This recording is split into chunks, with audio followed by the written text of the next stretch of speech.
Hello, this is Father Dennis, chaplain of Lewis University. Ever since I can remember, I have disliked mornings. It is difficult for me to wake up and to get into my day.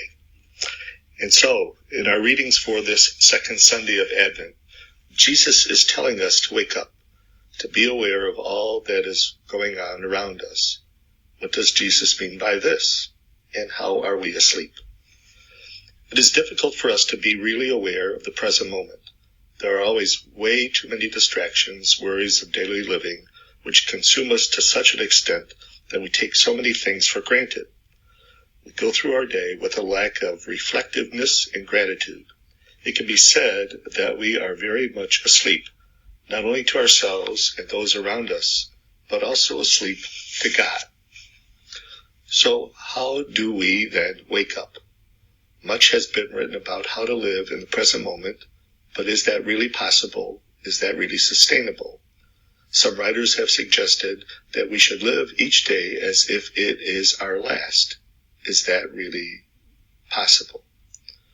So what causes us to become awake? What grabs our attention? What reminds us that we are mortal beings? One definite way is an unexpected illness that we did not anticipate. At times, this does not sustain our awareness. We just learn how to deal with it and certainly go on. But what does grab our attention? Spiritual wisdom, I think, offers us something to consider. For distractions, cares, and daily pressures of life will always be present and will cause us to fall asleep to the important insides of life.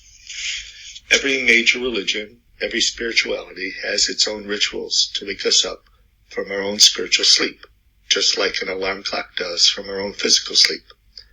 It is impossible for us to live our lives each day as if they are our last. For situations and daily living bring us to sleep, and that certainly is the human condition. It is good for us to discover something that will bring us back to being awake. It is certainly my prayer that during this short Advent season, we may all discover what works for you and what works for me.